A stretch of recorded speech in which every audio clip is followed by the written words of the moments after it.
All right. Welcome to this second installment of our Spring Seminar 2023 of Vanderbilt Modern Philosophy. I'm very happy to see you all. Uh, very happy that you were able to join us. And um, Without much ado, I don't think there is any house announcement today. So I'm just going straight to introducing our speaker of the day, who is Robert Engelman, who's one of our graduate colleagues here at Vanderbilt, even though currently he is a graduate fellow, I think is the correct definition at the Freie Universität Berlin. Um, and he will be delivering a talk today on the role of public reason in communication in Kant system. So please join me in welcoming Robert, and the floor is yours. Great, thank you, Emma, for that introduction, and thanks to you and Edith as well for having this, for organizing this event. I can't hear you, Robert. Oh, I'm sorry. Is it a microphone? Am I not projecting well? Okay. Great. So I'm just saying thank you to Emma and Edith. And let me be really hard and ask you to speak even louder or work with your microphone. You're still very mute. Okay, I'll scoot a few more inches toward the computer, and maybe that'll help. Thanks. Absolutely. So today I'm giving a talk on intellectual freedom and cooperative communication and Kantian public reason. So just to give a little bit of background for what I'll be saying, this is building on recently published work of mine where I focus on accounting for the structure of Kantian public reason according to the idea that it has an end, namely enlightenment, and thinking about how enlightenment is justified for Kant and the sorts of norms for communication that flow from this idea of enlightenment and public reason's claim as a means to enlightenment. Today, I'm not going to focus as much on these justificatory questions about why we should promote our enlightenment and how far our obligations go by virtue of the justification of promoting our enlightenment. Instead, what I'm going to focus on, in accordance with the theme of freedom, are the kinds of freedoms that are required for us to promote our enlightenment, understanding enlightenment already in Kant as a kind of freedom. So also just to offer you some of the next steps that I'm thinking of taking this project in, I think that, by the letter of the text, Kant thinks that, the main social role to talk about for public reason is the Galeta, or the writer, the learned individual. But I think that we also need to reconstruct Kant's normative account of reading vis-a-vis public reason and enlightenment and develop a more reciprocal understanding of these roles and thinking about public reason as a practice. Here I'm quite inspired by Axel Honneth's formulation in Freedom's Right, whereby the reader and writer constitute not simply roles, but as he says, mutually supplementing role patterns.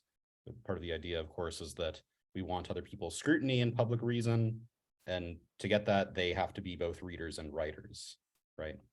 And the other kind of thing that I'd like to think about with an account of Kant's public reason at hand is the way in which post-Kantian treatments of enlightenment in the public sphere connect with, agree and or disagree with Kant's thoughts on the matter. So, I have in mind the way that Hegel will talk about enlightenment, often in sense as if it's critical of Kant, but there, I think, can be ways to see sort of deeper affinities between the two of them. So that's just some background. Now, to give the kind of basic logic of the relationship between enlightenment and public reason in Kant, I think it's, there's a kind of simple argument here, which is that, we should promote our enlightenment. Kant thinks we have a duty to promote our enlightenment, but I'm not going to really get into that today. And he thinks that public reason is the only practice through which we can promote our enlightenment. He's very explicit about this. And so, of course, it follows that we should practice public reason. Perhaps we have a duty to practice public reason. But the sort of further point that I think really that's really important for filling out these two notions in Kant is that because public reason is the only practice through which we can promote our enlightenment, it has a sole claim as a means to the end of enlightenment. Whatever it is that we mean by practice public reason is going to be significantly determined by what enlightenment is. Public reason for Kant has to do basically all of the heavy lifting to promote this end. And so this wouldn't be the case, of course, if Kant thought that there were a multitude of practices through which we could promote enlightenment. You know, there wouldn't be the same kinds of implications for any one practice in virtue of this end, enlightenment. So the sort of relationship between the two is extremely strong because of this sole claim that public reason has for Kant. Okay, so before I get into the sort of freedom material, I just want to say a little bit about Kant's public-private reason distinction. So he gives a kind of, I think, deceptively simple formulation in what is enlightenment. And I'm just sort of, I have a couple of points here. So while Kant does have clear resources, or he sort of clearly prefigures the 20th century discussion of public reasons as opposed to private reasons, this distinction is between uses of reason, right? Not between actual reasons. And now we might ask, I'm sorry, I live by a hospital and there's like sirens all the time. But so we might ask, you know, well, what makes a private use of reason private? What makes a public use of reason public? And the answer that we can see in this passage is that it has to do with the social roles from which we make these uses of reason and the sort of corresponding social formations and populations. So a public use of reason is made from this social role of the learned individual, the Galeta. It corresponds to the social formation of the world of readers or the reading world. And sort of ideally, this reading world, this world of readers is supposed to be maximally inclusive. Obviously, you know, there's discussion in the Kant literature of whether the reading public for Kant included women, whether it included people who lived in rural areas, whether it included non-white races. These are obviously important questions for Kant interpretation, but I'm sticking largely to the sort of spirit of the text here. And part of what I want to say as well is that the more we take on the need for an unrestricted population to be part of this reading public, the more we need to endorse rights and freedoms in a very robust and broad sense for a lot of people, simply on the basis of endorsing the end of enlightenment. So that's just a little bit about how we would determine a public use of reason from a private use of reason. Another thing to say, somewhat relatedly to this remark, is that while participation in public reason is enabled by civic conditions, as I'll get into, both by, you know, the kinds of laws and protections that we have, as well as by material conditions that are, you know, present in one society as opposed to another, et cetera. But when we make public use of our reason, we're not doing it as civil servants or citizens of a state. So there's this kind of, you know, uneasy relationship between our participation in public reason and our membership in a more, in a state or a civil society in a more kind of local context. And lastly, while public reason for Kant can't be justly restricted, private reason often is. Honora O'Neill thinks of this, I think, quite well in terms of the way in which the social roles of private reason are bound by certain authorities that can rightly restrict what we're supposed to say according to the responsibilities of those roles, whereas the role of the learned individual is sort of unconditioned by authorities, and so it would be wrong to restrict one's expression in that context, in that role, etc.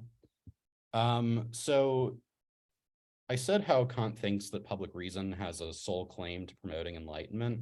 We might ask why it has a claim to promoting enlightenment at all. I think the basic idea, though there's more to say in terms of the sort of way in which we communicate in the public sphere for Kant, or the way he thinks we should communicate. But I think the basic idea is that when we communicate in public reason, we're offering our thoughts for examination. We want to receive scrutiny from other people. And we don't want just any scrutiny. We want, optimal scrutiny that we couldn't that we couldn't raise against our own views. So we need a diverse readership, an unrestricted audience, in order to maximally promote our enlightenment, as I'll get into momentarily and saying a bit more about what enlightenment is for Kant. So part of what makes public reason, part of what gives it the status as a means to enlightenment, is the diversity of scrutiny that it enables. Okay, so getting more into the freedom stuff. This is just the very end of the last paragraph of What is Enlightenment, where Kant talks about this relationship between what he calls civil freedom, bürgerliche Freiheit, and freedom of spirit, Freiheit des Geistes, which you could also translate to freedom of intellect. So I'm not going to read this whole passage, but I do want to sort of make a few minor points on the basis of it. So some civil freedoms are, some civil liberties are going to be necessary for public reason and thus for enlightenment. We need what Kant calls freedom of the pen. But Kant also says that civil freedom can pose insurmountable barriers to enlightenment. I'm not entirely sure what Kant has in mind here when he's talking about these insurmountable barriers. I've, sort of entertained two hypotheses. It seems that, he might have something in mind that public reason is no longer practicable if certain freedoms from interference are present, which would undermine the sole means to enlightenment for Kant. And so one might be discrimination. If we're free to discriminate, people can be limited in their access to fundamental means to participate in public reason. And so the social formation will, the world of readers will be too restricted, essentially. Public reason won't be practicable in its sort of ideal way. Another issue that I think might be a little bit closer to the letter of What is Enlightenment has to do with social and political stability. So, one might think that we need some kind of leisure in order to think, right? And if we're constantly having to deal with, people breaking the law and sort of having to defend ourselves constantly, it may be impossible for us to practice public reason. And so a kind of issue that I am struggling to make sense of here is whether or not this idea of these insurmountable barriers in virtue of certain civil freedoms might pose certain limits to freedom of the pen that would challenge what Kant means by an unrestricted communication. So I guess the issue, and I want to hear what you all have to say about this kind of thing in Q&A, is whether or not certain communication about certain matters would be ipso facto instances of a private use of reason. So one thing that Kant is very sort of infamously strict about is, seditious speech. So questioning the authority of a state, saying, perhaps the authority is illegitimate and we should challenge the state or the government or whatever. He tends to be very sort of harsh on these issues.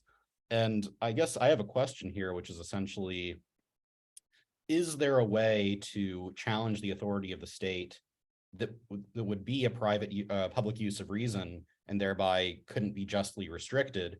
Or does Kant have something in mind whereby any challenge to state authority is a private use of reason and thereby can be justly restricted? I'm not really sure how to resolve this issue, but I think, it just kind of points to the way in which this public-private reason distinction isn't quite as obvious as it sometimes seems. Okay, so changing gears a little bit and thinking about the end of public reason to talk a bit more about the enabling freedoms. So I've collected here a set of remarks from Kant's corpus where he explicitly invokes enlightenment, including obviously the most famous one that opens the What is Enlightenment essay. I'm not going to read through all of these, but I do want to tease out a couple of basic ideas about enlightenment here. So these should be relatively uncontroversial. Enlightenment involves the activity of thinking. It's specifically human. It's the human being's emergence from their self-incurred Unmündigkeit. It involves a kind of progressive insight regarding beliefs, and it involves a kind of negative freedom. It's, a liberation from superstition. And then Kant also says in the third critique that the merely negative element of thinking constitutes genuine enlightenment. And, I'm kind of drawing also on this remark from this ending paragraph from What is Enlightenment here, and treating Freiheit des Geistes essentially as a synonym for enlightenment. I think it's a really nice interpretive key for thinking about what Kant means by enlightenment. So sort of to get the caveats out of the way and start to substantiate why it might be a good idea to read Freiheit des Geistes in this way. Although it's not a systematically developed term in Kant's corpus, as far as I've detected, there's reason to see how it binds how it makes sense of a lot of these sort of elements in Kant's discussion of the public sphere and enlightenment. So there's, of course, this famous spirit versus nature distinction that's very common in the history of philosophy, and especially in German thought. Bracketing some complications from the third critique, Kant has a mechanistic view of nature. He's a Newtonian. And so we could translate the spirit versus nature distinction into a kind of spirit versus machine distinction. And then when Kant talks about the human being enlightened as opposed to unenlightened, or mündig as opposed to unmündig, he's constantly contrasting the human with the machine. So, at the very end of What is Enlightenment, he says that the human being and becoming enlightened is now more than a machine. So if we sort of take this in light of this spirit versus nature qua spirit versus machine distinction, we could see that, something about the human being's development qua enlightenment is attaining a kind of freedom as spirit as opposed to machine. So I want to outline a little bit of what I think are some essential components of enlightenment as freedom of spirit. They have to do with belief acquisitions, how we acquire beliefs, belief maintenance, and the sort of question about what we believe or don't, how relevant the sort of substantial set of beliefs is to enlightenment for Kant. So belief acquisition has, I think, two basic components that both involve reflection. So we need to be reflective rather than automatic or mechanistic in how we apply methods, as well as in how we use criteria that are attendant to methods. I think a lot of this can be quite abstract without thinking about an example. So I've included an example here to sort of think through this, because, we'll say another word by way of abstraction. The idea is that, we have ways to acquire beliefs, methods to acquire beliefs, and then there's a set of criteria in virtue of which we would take up some content acquired through that method and believe it. So one method that we have for acquiring beliefs is accepting other people's testimony, right? Someone presents us with contents and we take it up and maybe we believe it. The question of criteria now is going to be the question of, well, in virtue of what should I accept someone's testimony? And I think this is a nice example because there's a multiplicity of criteria here. And so it really underscores the importance of reflecting upon the criteria, weighing them, weighing the satisfaction of criteria case to case. So here I'm following Axel Gelfert's work on Kant on testimony, which is really great. He picks out a couple of criteria on Kant on testimony that I think are pretty uncontroversial. So there's, the observational skills of the testifier, whether they were in favorable circumstances to, witness whatever it is they're offering testimony of, how well they can convey their experiences, And then the last one, which I think is sort of interesting, is Kant discusses historical and cultural standards of accuracy as a criterion. So I think he talks about, if I'm remembering correctly, Thucydides' description of battles. And he says, well, ancient historians didn't have very high standards of accuracy.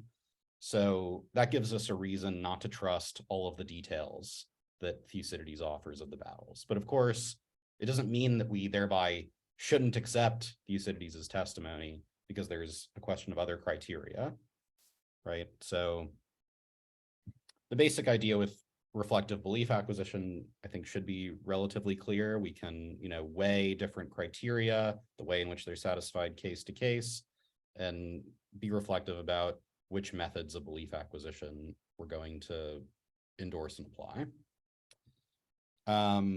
So turning to belief maintenance, I think there's two general parts to this sort of idea or this dimension of Kantian enlightenment. The first is, in virtue or in accordance with what do we allot credence to beliefs? In virtue of what should we believe something strongly as opposed to weakly? Kant's very simple answer is, according to the grounds of our beliefs. If a belief is well grounded, you should believe it very strongly, should allot a bunch of credence to it. If it's not so well grounded, you shouldn't allot very much credence to it. Maybe you should discard it. So here I think it helps to look at Kant's conviction versus persuasion distinction. So a persuasion has grounds that are simply contingent upon a subject's sort of constitution. And so the grounds of a persuasion are quite weak. And so you shouldn't allot very much credence to a persuasion for Kant. Maybe you should discard your persuasions. On the other hand, there are convictions, the grounds of which are, as Kant says, objectively sufficient because they're, intersubjectively valid for everyone that has reason. And so we should allot lots of credence to our convictions. They're well grounded. But then the question is, how do we know which of our beliefs are convictions and which are persuasions? Here, Kant appeals to what is often called the touchstone of communication, though by the letter, Kant says, the touchstone of the possibility of communicating our views. And so a question you might ask is, how we would determine communicability. Is communicability something we can determine a priori, or do we need to actually communicate with other people? Is there a kind of middle ground where, say, we could write something in a diary and never share it with anybody, and that would be some kind of test of its communicability? I tend to think that an a priori understanding of communicability is not really in line with what Kant is doing here. So he describes the touchstone of communication as the experiment that we make on the understanding of others, which very strongly suggests that not only is it not a priori, but it also involves actually communicating with other people. And I've also included a remark from Arendt's lectures on Kant's political philosophy, where she really sort of leans into this actual communication line and understanding Kant on epistemology, essentially. So the other sort of component of belief maintenance is the sort of orientation we should have toward our beliefs. How should we hold our beliefs? And so I'm sort of starting off the remark from Fleischhacker's book on Kantian enlightenment, where Fleischhacker says that an enlightened person holds beliefs in an open and fallibilist way. Unfortunately, Fleischhacker doesn't define what he means by open or fallibilist. I think while there's reason to say that fallibilism would be the right way to hold beliefs about a posteriori matters for Kant, because induction doesn't produce necessity, and so the grounds of beliefs that are a posteriori don't warrant certainty, and that we can be mistaken in holding our beliefs. There's a kind of limit regarding a priori beliefs, so beliefs in pure mathematics, for example. Because pure mathematics is a priori, it has to, I'm just sort of taking a remark here from the first critique. We would be allotting credence in a way that isn't responsive to the grounds of mathematical beliefs if we weren't certain that 2 + 2 = 4. So there would be some kind of problem there. as far as allotting credence goes. So it seems that fallibilism has limits in talking about how we should hold beliefs for Kant.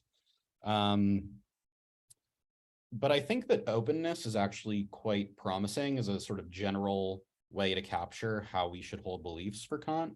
If we understand openness as a kind of in principle readiness for others to scrutinize our views. So even if we believe something with certainty because it's a priori, we can still wonder, well, maybe I've made some kind of error as a subject in acquiring this belief. And so someone could correct me. I think this is a nice way to account for Kant's critique of what he calls logical egoism. So I've included a characterization he gives of this in the Blomberg logic. And I think the basic idea for the logical egoist is that they act as if the truth grounds of their beliefs are all that matter for how they should maintain their beliefs. So they'll recognize rightly that, you know, whether or not it's true that there are Fraser firs in North Carolina doesn't depend on what anybody says, right? It just depends on there being trees in a place. So I'm not going to listen, says the logical egoist, to what other people have to say about this because it's irrelevant to the truth of the matter. It's not a criterion for their truth.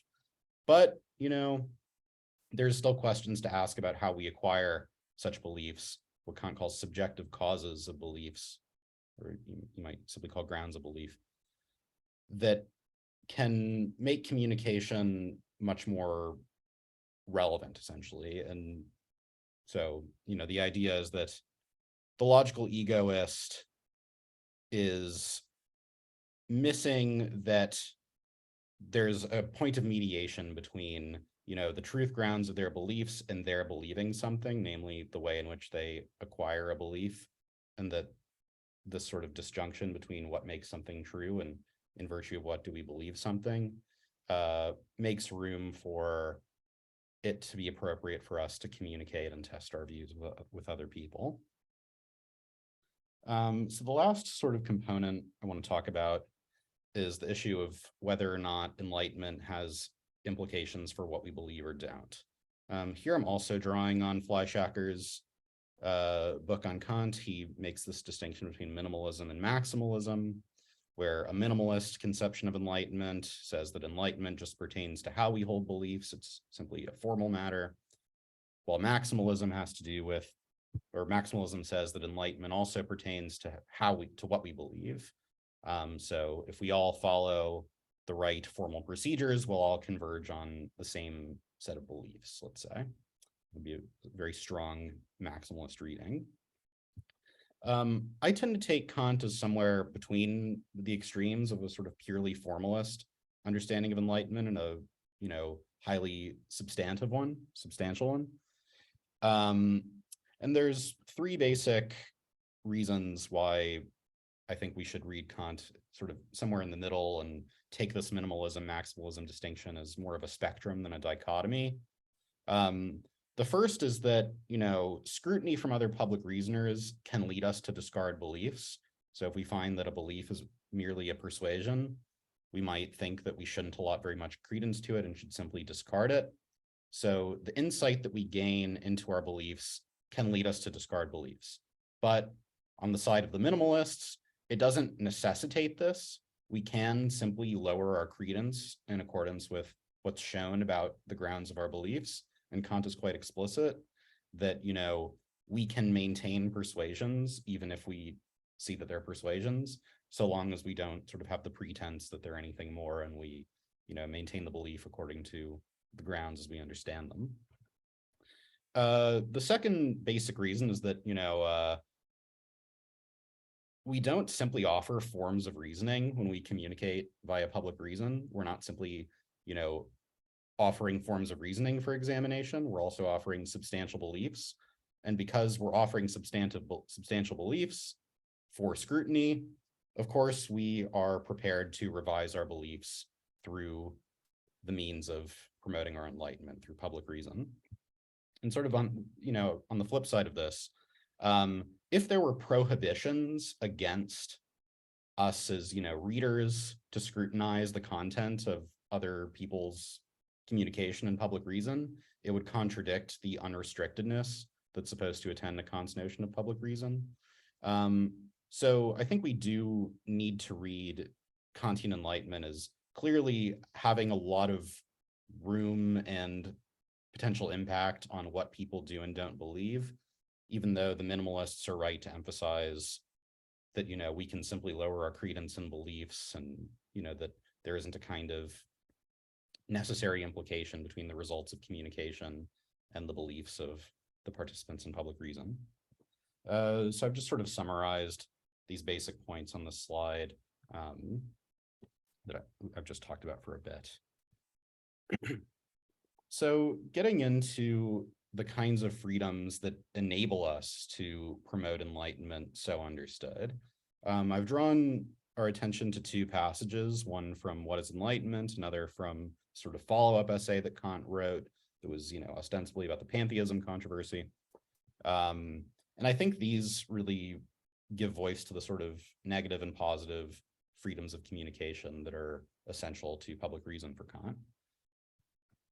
So in the passage from What is Enlightenment, he indicates that the negative freedom of the pen is insufficient for determining public reason as the Enlightenment promoting practice. He says, if the public is left to its freedom, that it'll promote its enlightenment is more possible. Not that it's going to happen, but that it is more possible. And so there needs to be more to bridge this gap between a more possible promotion of enlightenment and actual promotion of enlightenment. Part of this I'm sort of going to draw from the orientation essay as well as from other places, pertains to preconditions for occupying the Galeta role. So what do we need in order to participate in this practice? So three sort of basic categories here: education and information. We need access and facility and a medium of communication. And then we also need, as Kant emphasizes in the orientation essay, access to an intellectual community, and from the Enlightenment essay, the world of readers, so not just any intellectual community. And we need access to their scrutiny of our views. So I think that for the sake of Kant interpretation, we should be quite literal in talking about the Galeta. I think learned individual is the sort of best translation we have of this. Because, to be a Galeta is to have been taught, right? To have been gelehrt. So you come to the public sphere having already been given some kind of information and some kind of guidance in developing your capacities. Whereas the scholar and pundit translations, I think, have a kind of distorting effect on the sort of image we would have of a practice here for Kant. So the scholar translation of Galeta makes it seem like the role we take on as public reasoners when we write is to teach people, to lecture to the world. But, we're offering our views for scrutiny. So if anyone is going to be doing the teaching here, it's actually the readers. It's actually the lesa and not the writers, the Galeta. And there's also a kind of social equality between the participants in public reason that I think the scholar translation kind of distorts. The other point that has more to do with the pundit translation is that, we offer the reason that we communicate our views in public reason is to have them scrutinized by a diverse audience. It's not really to persuade people, whereas the pundit translation makes it seem like we engage in public reason for the purposes of persuasion. Okay, so to say something about the medium of communication, Kant repeatedly invokes writing when he talks about what it is to communicate in public reason. And I think there's two reasons we can understand him to do this. One is, of course, that the population of this social practice is supposed to be generally unrestricted. And so you need a medium of mass communication. And obviously in Kant's day, writing was the best medium for this purpose. This might, of course, seem outdated now. Here we are on Zoom chat between multiple countries. But there's another reason also for supporting writing in this context that is independent of the mass medium point. And here I'm following Anthony Lavopa's work on enthusiasm in German philosophy that's quite interesting. And he talks about how writing has an advantage of enabling careful scrutiny on the individual level. So if you're receiving someone's thoughts via writing, you can receive them at your own pace. You know, you don't have to follow along with someone speaking at whatever pace they want to speak at. And you can also revisit people's thoughts very easily, you know. There may, of course, be affinities between these features of writing and other media, but these are just sort of reasons for why we would support writing as a medium for public reason, apart from its mass communicative potential. The last thing to say here that I think is quite important for thinking about the practice of public reason in Kant is that we need access to an unrestricted intellectual community and their scrutiny of our views. So it's not simply that we need a medium of mass communication. We need to be involved in a certain kind of two-way mass communication network where we can communicate and receive thoughts. And of course, because we need to be a member of an intellectual community on this kind of scale, our positive freedom of communication also involves others' intellectual freedom. It also involves their positive and negative freedoms of communication. So to be a member of an intellectual community at the requisite scale and freedom for Kant's understanding of public reason, it needs to be the case that others, as many people as possible, it would seem, can also occupy the Galeta and Leser roles, which means that they need the same civil freedoms that we have. They need the same sorts of access to education and information, to communication networks, and they, it'd probably be better also if they were enlightened to some extent.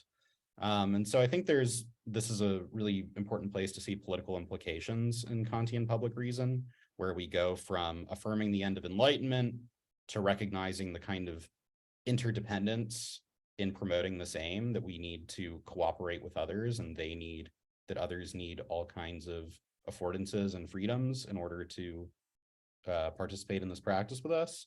And then we can, start to support people's freedoms and rights on a very broad scale. Okay. So the last sort of dimension I want to talk about and sort of filling out this understanding of Kantian public reason is how we ought to communicate in public reason. So we've talked about the kinds of freedoms that enable us to participate in this practice. And now I just want to say a little bit about how we should participate in this practice for Kant. So here I'm drawing on the sort of rhetorical and informal logical moments in his logic lectures.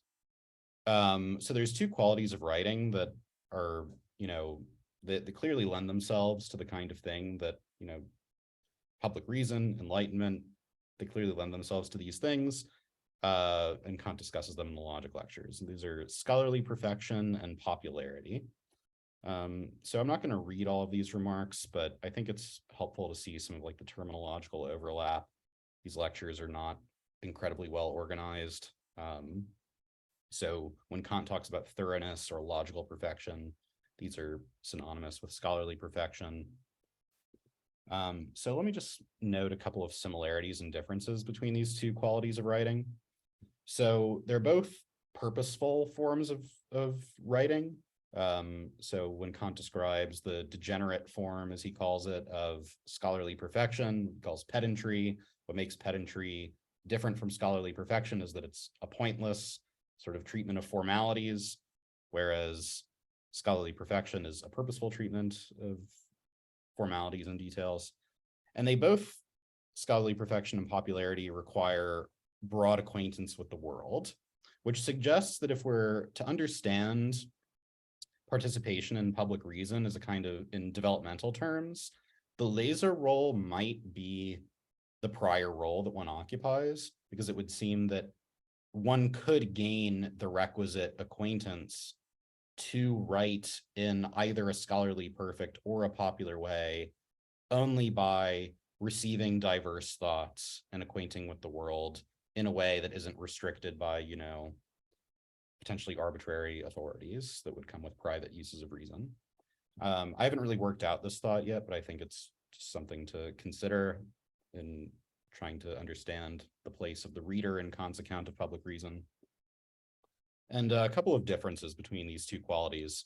The first is that scholarly perfection is more oriented by its subject matter. It's supposed to be thorough, give all the details about the thing that it's talking about, whereas popularity is oriented by its audience. It's supposed to be comprehensible to its audience.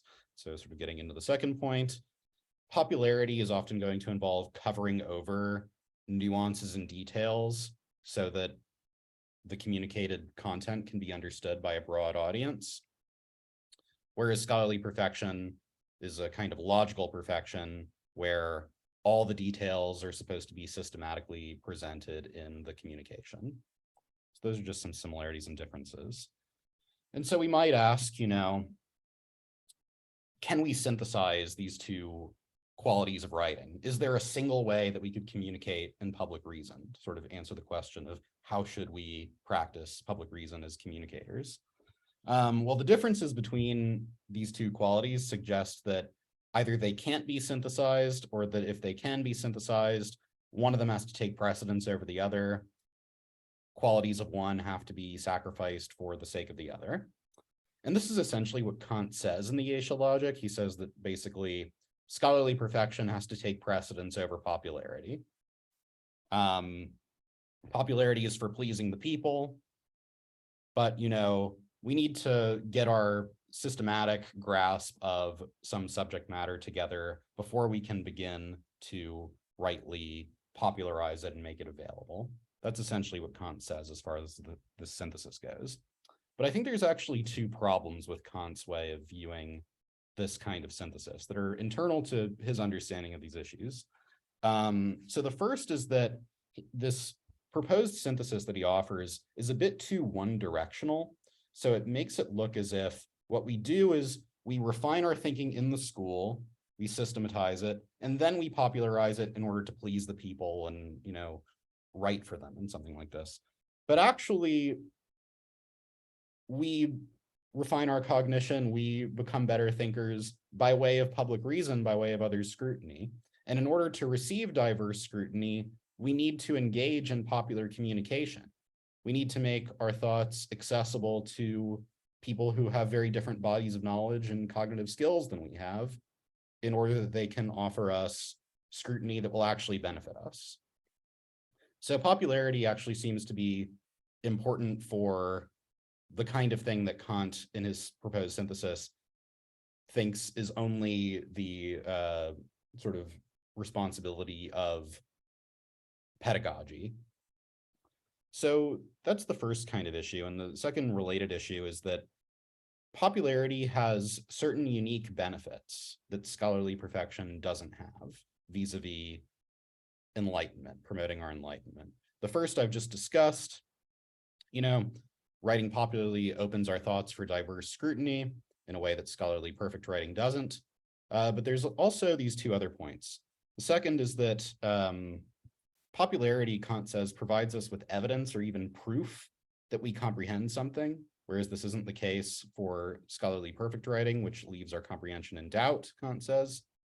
So I think that would also favor the kind of diary version, potentially, of understanding what communication is, where we might be able to communicate something popularly without sharing it with other people, and that could also be a kind of provision of evidence of our understanding. That's sort of an aside.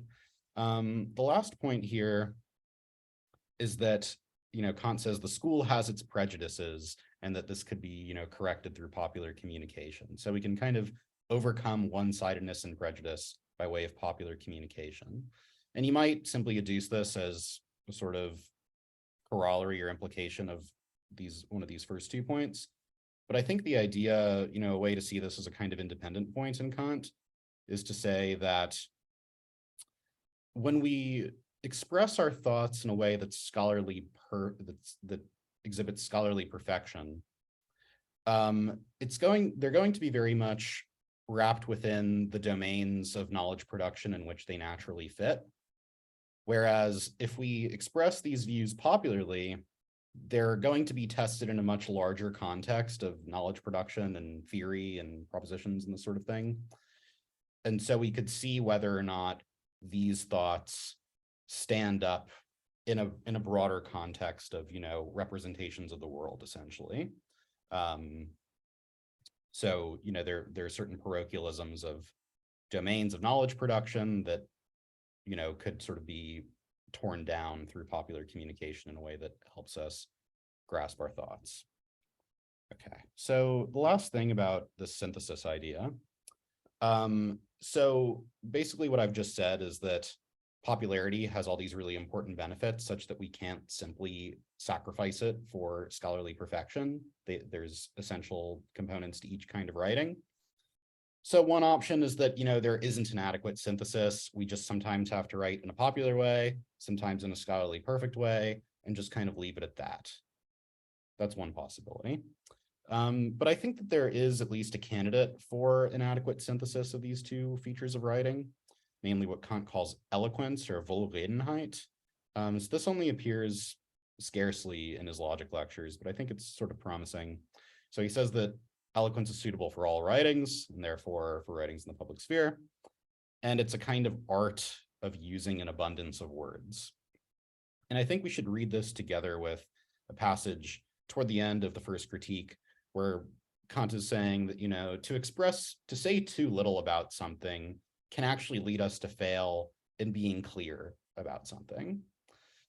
So the idea there is that we can't simply equate popularity and clarity, that there might be a way of speaking fully that wouldn't cover over nuances and details, but that would also be comprehensible. So I'm not sure exactly how we should resolve on this, but if there is a candidate for a genuine synthesis of scholarly perfection and popularity, I think eloquence is a promising notion. So just to sort of summarize what I've said here. So public reason is determined by the end of enlightenment, or freedom of spirit, or intellectual freedom, because it's the only practice that can promote this end. And so to properly promote our enlightenment, we need all kinds of things as public reasoners. We need some kind of civil freedom, some kind of freedom of the pen. We need access to education and information. We need to be able to make use of mass communication media and have a sort of two-way exchange, which also means that we need access to a broad intellectual community who also enjoy these freedoms. And we should communicate in a way or in ways that facilitate a diverse audience to offer us enlightenment promoting scrutiny. So promoting our intellectual freedom in the sense of enlightenment requires very robust freedoms, and you could call these intellectual freedoms, in the sense of positive and negative freedoms of communication for us and for essentially everybody else. Okay, so I'll end there. Thank you very much.